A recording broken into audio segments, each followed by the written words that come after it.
Kisah perjalanan tasawuf Imam Junaid al-Baghdadi. Nama lengkapnya adalah Abu Qasim al-Junaid ibnu Muhammad ibnu Junaid al-Baghdadi. Ia kemudian lebih populer dengan panggilan al-Junaid al-Baghdadi dan terkadang juga dipanggil al-Junaid saja. Lahir di kota Nihawan, Persia dan wafat pada 298 Hijriah atau 910 Masehi. Imam Junaid belajar ilmu tasawuf kepada pamannya Syekh Sari al-Saqati dan Al-Harits al-Muhasibi, pendiri Madrasah al-Baghdadiyah. Sejak kecil, Al-Junaid terkenal sebagai seorang anak yang cerdas sehingga sangat mudah dan cepat belajar kepada pamannya. Karena kecerdasannya itu, ketika berumur 7 tahun, Al-Junaid telah diuji oleh gurunya tentang makna syukur. Maka dijawabnya dengan tangkas, syukur adalah jangan sampai Anda berbuat maksiat dengan nikmat yang telah diberikan oleh Allah Subhanahu wa Ta'ala.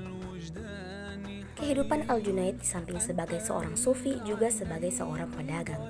Beliau meneruskan usaha ayahnya, yaitu sebagai pedagang barang pecah belah di pasar tradisional.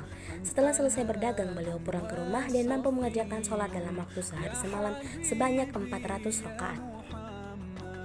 Walaupun diberi karunia harta yang banyak, tetapi gaya hidupnya jauh dari kemewahan.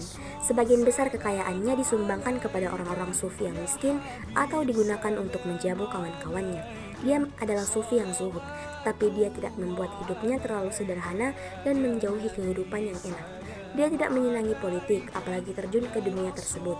Dia hidup menyibukkan diri dengan mempanjangkan sholat, memperbanyak puasa, dan sangat senang membaca Al-Quran. Al-Junaid lebih mementingkan mengajar dan berdiskusi daripada menulis buku, sehingga Ibnu Nadim dalam bukunya Al-Fihrits hanya menyebutkan 2 kitab Al-Junaid, yaitu Amsal Al-Quran yang naskahnya sudah tidak ada dan Ar-Rasail yang sebagian besar dapat ditemukan. Oleh karena itu, sebagian besar pendapatnya yang dapat kita temukan adalah yang dimuat dalam kitab-kitab karangan muridnya. Pada akhir perjalanan hidupnya, ia diakui banyak muridnya sebagai imam. Imam Junaid meninggal pada hari Jumat 298 Hijriah atau 910 Masehi dan dimakamkan di dekat makam pamannya sekaligus gurunya Sari al-Saqati di Baghdad. Konsep pemikiran tasawuf yang dikembangkan oleh Al-Junaid belum tersusun secara sistematis, hanya disampaikan lewat ungkapan-ungkapan verbalnya, sehingga pemikiran tasawufnya baru banyak ditemukan dari tulisan-tulisan murid-muridnya yang mengutip pendapatnya. Suatu saat Al-Junaid mengatakan, apabila saya telah mengetahui sesuatu ilmu yang ternyata lebih besar daripada tasawuf, tentulah saya telah pergi untuk mencarinya, sekalipun harus dengan merangkak.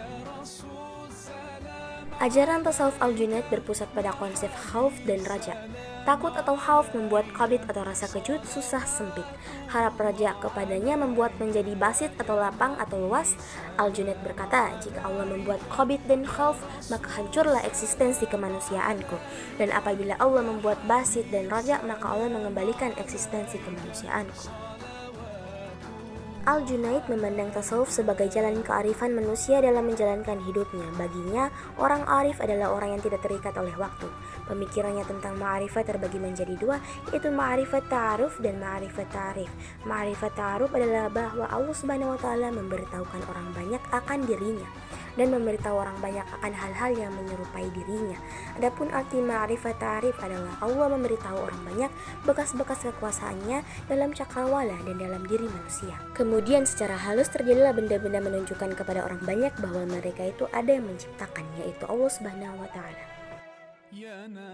Corak tasawuf yang dikembangkan oleh Al-Junaid al-Baghdadi ini menjadi rujukan bagi ajaran tasawuf di kemudian hari, sehingga muncul komunitas sufi yang mengambil sanad dari beliau. Di kalangan sufi, Al-Junaid dinilai sebagai guru awal dan mendapatkan gelar syekh atau penghulu kaum sufi. Terima kasih telah menonton. Saya Habibah pamit undur diri. Wassalamualaikum warahmatullahi wabarakatuh.